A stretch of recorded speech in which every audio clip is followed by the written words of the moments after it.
श्री शिवाय नमस्तुभ्यम। हर हर महादेव। दोस्तों, आप सभी लोग जानते हैं कि 14 अक्टूबर 2024 यानी सोमवार को एकादशी पड़ रही है। और दोस्तों, यह जो एकादशी है वह आश्विन महीने में पड़ने वाली सबसे बड़ी एकादशी है, क्योंकि यह आश्विन महीने में पड़ रही है। और आप सभी लोग जानते हैं कि यह जो 4 महीने होते हैं वह भोलेनाथ को बहुत अधिक प्रिय होते हैं, जिसका बहुत ही बड़ा और विशेष महत्व होता है। और ऐसा दिन पूरे साल में सिर्फ एक ही बार आता है। और दोस्तों, आप सभी लोग जानते हो कि सोमवार एकादशी का अगर सबसे बड़ा कोई उपाय है तो वह 2 लौंग वाला उपाय है। तो दोस्तों, इस आश्विन महीने के सोमवार के दिन आप लोगों को इस 2 लौंग वाले उपाय को जरूर करना है।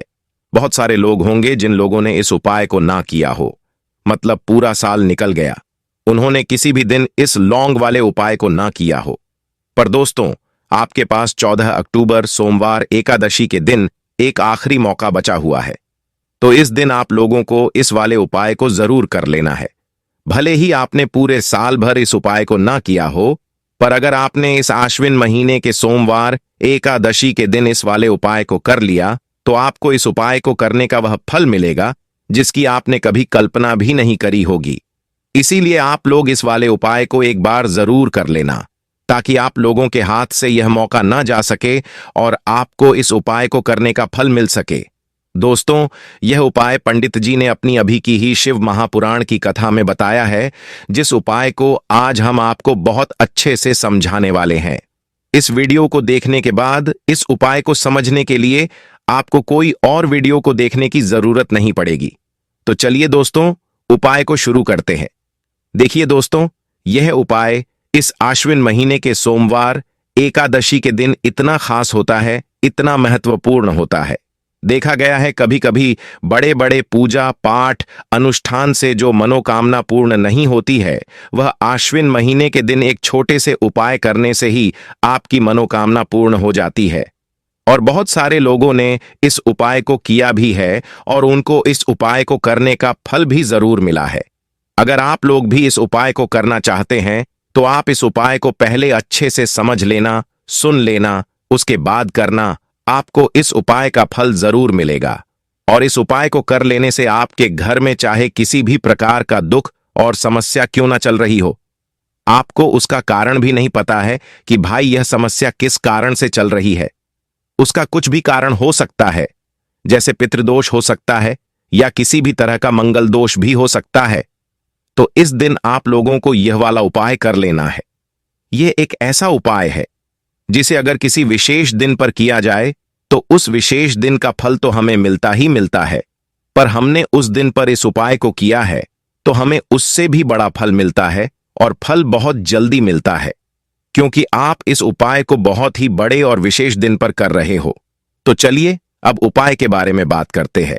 लेकिन उससे पहले आप लोगों को यह जानना आवश्यक है कि आखिर यह उपाय किस समय करना है, किसको करना है और कैसे करना है। तो चलिए हम आगे आपको वीडियो में एक एक करके बता देते हैं। लेकिन उससे पहले अगर आप लोग हमारे चैनल पर नए हैं तो हमारे चैनल को सब्सक्राइब कर लेना और इस वीडियो को लाइक करके कमेंट बॉक्स में श्री शिवाय नमस्तुभ्यम ओम नमः शिवाय जरूर टाइप कर देना। तो दोस्तों, इस 2 लौंग वाले उपाय को हमें इस सोमवार के दिन कैसे करना है, किसको करना है, किस समय करना है और कहां पर करना है, यह सारे सवालों के जवाब आपको इस वीडियो में मिल जाएंगे। और जो यह वीडियो देखेगा उसको भी 2 लौंग वाला उपाय जरूर करना चाहिए, क्योंकि इस दिन लौंग का भी बहुत ही बड़ा और विशेष महत्व होता है। और जब बात आ जाए 2 लौंग की तो यह सोने पे सुहागा वाली बात हो जाती है। और इस सोमवार एकादशी का यह एक बहुत ही बड़ा उपाय हो जाता है। तो अब दोस्तों, सबसे पहले हम लोग इस 2 लौंग वाले उपाय को आखिर करना किसको है वह बात जान लेते हैं। तो देखो, घर की जो बड़ी माताएं बहनें होती हैं, उन माताओं बहनों में से कोई भी एक बड़ी माता बहन इस वाले उपाय को कर सकती है। और दोस्तों, अगर आप चाहें तो अपने घर में से सभी सदस्यों को भी इस उपाय को करवा सकते हैं। अगर किसी व्यक्ति की खुद की कोई मनोकामना है, खुद का कोई दुख और समस्या है जो कि वह अपने लिए ही इस वाले उपाय को करना चाहता है, तो वह खुद अपने लिए भी कर सकता है। बाकी अगर कोई घर में से ऐसा है जो कि अपने पूरे घर परिवार की सुख और शांति के लिए यह वाला उपाय करना चाहता है तो भाई वह भी कर सकता है। उसमें कोई भी दिक्कत वाली बात नहीं है। कहने का मतलब यह है कि इस उपाय को हर एक सदस्य भी कर सकता है और पूरे घर परिवार के सदस्य के लिए घर की बड़ी माताओं बहनों में से कोई एक माता बहन भी कर सकती है। माताएं बहनें अगर घर में उपस्थित ना हो या वह यह वाला उपाय ना कर पा रही हो तो फिर घर का कोई बड़ा सदस्य भी इस 2 लौंग वाले उपाय को कर सकता है, चाहे फिर वह पुरुष ही क्यों ना हो। उसमें कोई भी दिक्कत वाली बात नहीं है। अब दोस्तों, इस लौंग वाले उपाय को हमें करना कहां पर है? तो देखो, हमें यह उपाय शिवलिंग के पास में जाकर करना है। बहुत सारे लोग हर एक उपाय को करते समय प्रश्न करते हैं, हमें इस उपाय को हमें घर पर करना है या फिर मंदिर में जाकर करना है। तो देखो, इस वाले उपाय को आप मंदिर में जाकर करोगे तो अच्छा रहेगा, इसलिए इस वाले उपाय को आप घर पर नहीं कर सकते हो। उसके बाद में इस उपाय को लेकर जो अगला प्रश्न निकल कर आता है वह यह आता है कि आखिर इस उपाय को हमें किस समय करना है, सुबह के समय करना है कि शाम के समय करना है। तो देखो, इस वाले उपाय को आप लोग सुबह के समय भी कर सकते हो और शाम के समय प्रदोष काल में भी कर सकते हो। अब अगर आप पूछो कि भाई इस 2 लौंग वाले उपाय को करने का सबसे उत्तम समय कौन सा रहेगा, तो हम आपसे बस यही कहेंगे कि इस उपाय को आप शाम के समय करेंगे तो ज्यादा बेहतर होगा। बाकी अगर सुबह के समय भी करेंगे तो भी अच्छा होगा, उसमें कोई भी दिक्कत वाली बात नहीं है। तो अब दोस्तों, जो अगली सबसे बड़ी और महत्वपूर्ण बात आती है वह यह आती है कि सुबह अगर हम उपाय को करेंगे तो हमें कितने बजे से लेकर कितने बजे तक के बीच में करना है, और शाम के समय प्रदोष काल में करेंगे तो हमें कितने बजे से लेकर कितने बजे के बीच में करना है। तो देखो, सुबह जितनी जल्दी हो सके आप उपाय को करने की कोशिश करना। बाकी अगर किसी कारणवश लेट भी हो जाओ, थोड़ी देर भी हो जाए, तो 10 या 11 बजे तक भी आप उपाय कर लेना, पर 12 बजे से ज्यादा देरी ना हो, इस बात का ध्यान रखना। उसके बाद में दोस्तों, अगर शाम के समय प्रदोष काल की बात करें, प्रदोष काल का जो समय होता है वह शाम के 6 बजे से शुरू हो जाता है। मतलब शाम के 6 बजे से लेकर 7 बजे के बीच का जो समय होता है यह समय प्रदोष काल का समय होता है। पर अभी जो मौसम चल रहा है, इस मौसम में शाम बहुत देरी से होती है, तो आप इस उपाय को 7 या 8 बजे के बीच में भी कर सकते हो। मतलब शाम के 6 बजे से रात 8 बजे के बीच में आप कभी भी इस वाले उपाय को कर सकते हो, उसमें कोई भी दिक्कत वाली बात नहीं है। परंतु सोमवार के दिन कोशिश करना कि समय के अंतर्गत ही कर लो। किसी कारणवश ना कर पाओ तो थोड़ा देरी से भी कर सकते हो, आपको उपाय का फल जरूर मिलेगा। देखिए, इस वीडियो में जितने भी उपाय हम आपको बताएंगे सभी उपाय सरल है। आगे बढ़ने से पहले वीडियो को एक लाइक जरूर करें। देखो, सबसे पहला उपाय, यदि आपके जीवन में संकट बहुत अधिक रहते हैं, आपके ऊपर बहुत अधिक विपदा आ रही है, बार बार आपको अपने व्यापार में और अपने धन में हानि देखने को मिल रही है, यानी कि आपको प्रत्येक कार्य में हानि हो रही है, तो आपको यह उपाय करना चाहिए। देखिए, इस उपाय के लिए आपको मात्र एक लौंग का जोड़ा लेना है, यानी कि 2 फूल वाली लौंग लेनी है। साथ में आपको मात्र थोड़ा सा शहद लेना होगा और इसी के साथ में आपको तांबे के पात्र के अंदर शुद्ध जल लेना होगा। अब देखिए, इन सभी सामग्रियों को लेकर के आपको भगवान शिव जी के मंदिर में पहुंच जाना है। देखें, यह उपाय आप सुबह से लेकर शाम तक कर सकते हैं। तो सबसे पहले तो आपके पास जो 2 फूल वाली लौंग है, उन्हें आपको शहद के अंदर अच्छे से डुबो देनी है, यानी कि दोनों लौंग पर आपको अच्छे से शहद का लेपन कर देना है। अब जो आपके पास एक लोटा जल है, उसे सबसे पहले शिवलिंग पर श्री शिवाय नमस्तुभ्यम इस मंत्र का जाप करते हुए धीरे धीरे समर्पित कर देना है। अब आपके पास जो 2 फूल वाली लौंग है, उसे आपको शिवलिंग पर अर्पित करना है और आपको प्रार्थना करनी है कि जीवन में जो रोग की स्थिति है वह समाप्त हो, जीवन के जो संकट और समस्याएं हैं वह सभी समाप्त हो। इस प्रकार से प्रार्थना करते हुए यह जो 2 फूल वाली लौंग है, उसे आपको शिवलिंग पर अर्पित कर देनी है। आपकी जो भी समस्या होगी इस सोमवार के दिन अवश्य ही समाप्त हो जाएगी। तो इस प्रकार से आपको पहला उपाय करना है। अब हम दूसरे उपाय के बारे में बात कर लेते हैं। देखिए, यह उपाय आपके लिए सर्वश्रेष्ठ होने वाला है। इस उपाय के लिए आपको साबुत मात्र 5 हरे मूंग के दाने लेने हैं। खंडित नहीं होने चाहिए, इस बात का ध्यान रखें।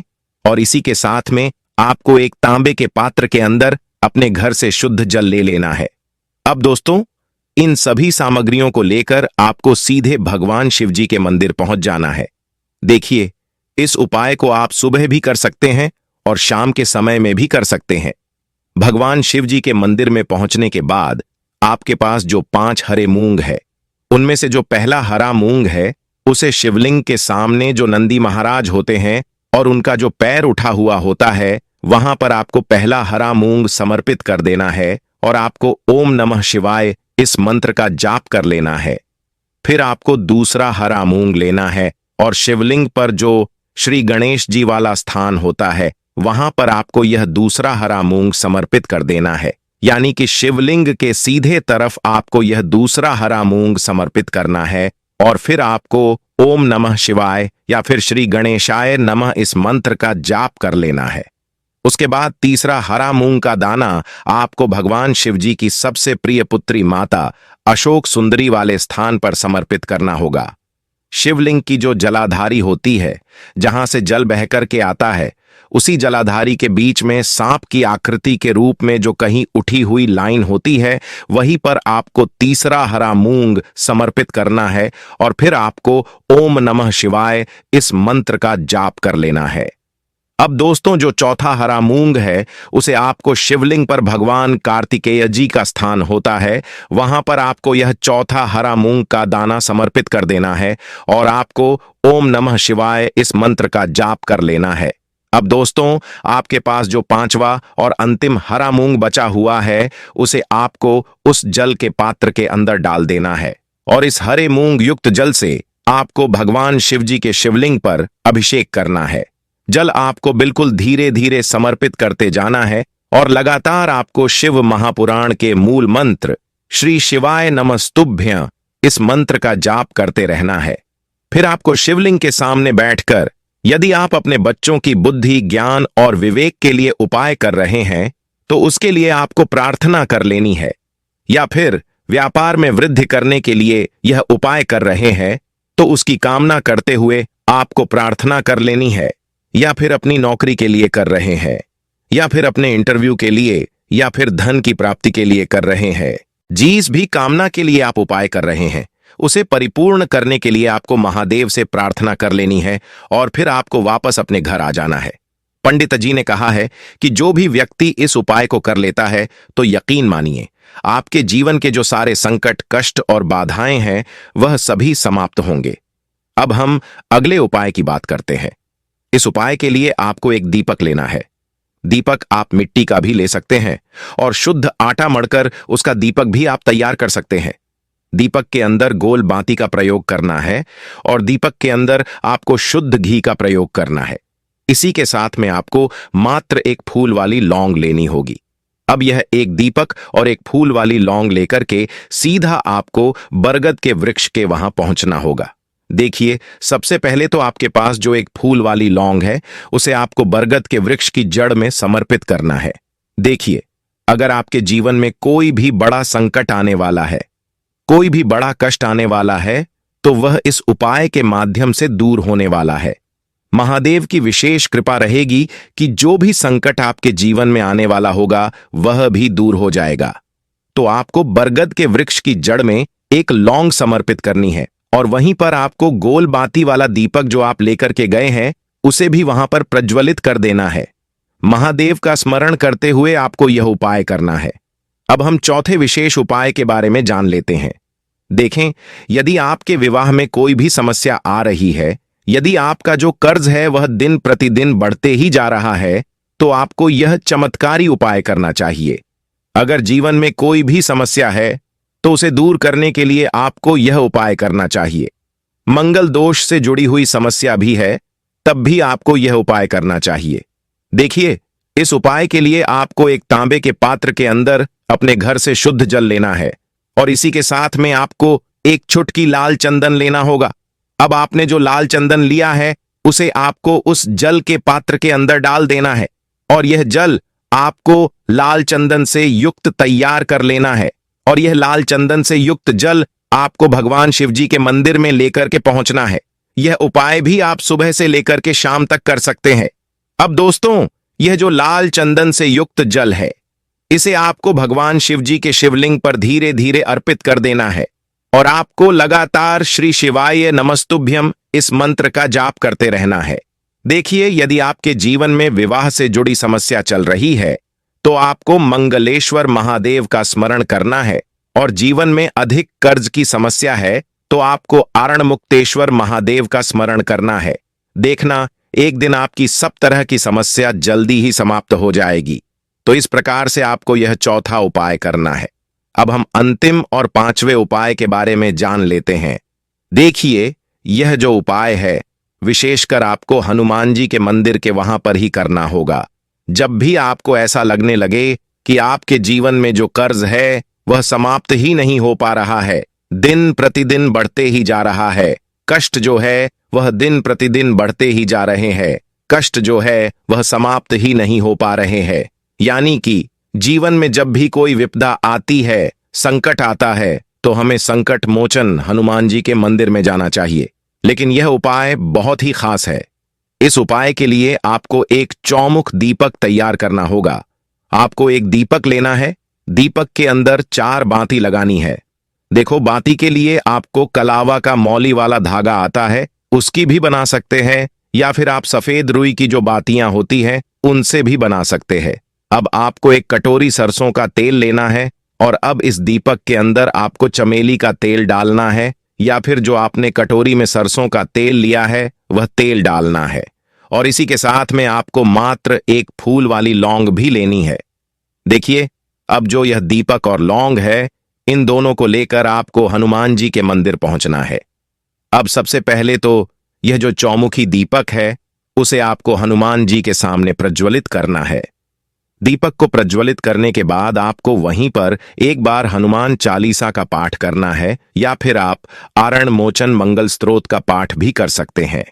अब आपके पास जो एक फूल वाली लौंग है उसे आपको अपने सीधे हाथ में रखना है। अब आपको हनुमान जी से प्रार्थना करनी है कि जीवन के जो भी संकट है, विपदा है, वह सभी आपकी कृपा से दूर हो, और यह जो एक लौंग है उसे भी आपको उस चौमुखी दीपक के अंदर डाल देनी है और अपनी मनोकामना बोल देनी है। पंडित जी कहते हैं कि कुछ दिनों में ही आपकी सभी मनोकामना पूरी हो जाएगी। तो इस प्रकार से यह सुंदर सा और सरल सा उपाय करना है। देखो, आज की वीडियो में हमने आपको जितने भी उपाय बताए हैं जो आपको करने हैं, सभी उपाय बहुत ही सरल है। देखना, आपके जीवन के सारे संकट और कष्ट दूर होंगे। और पंडित जी ने कहा है कि सोमवार के दिन आपको चौमुख दीपक वाले उपाय को अवश्य ही करना चाहिए। इससे आपके जीवन में चारों तरफ से आने वाले संकट दूर हो जाएंगे। तो दोस्तों, आज के इस वीडियो में हमने आपको 5 महा उपाय बताए हैं। जो भी आपको आसान लगे वह आप कर सकते हैं। उपाय को करते समय किसी भी प्रकार की गलती न करें। अगर आपको हमारी वीडियो पसंद आई हो तो वीडियो को लाइक और चैनल को सब्सक्राइब जरूर करें। हर हर महादेव। ओम नमः शिवाय।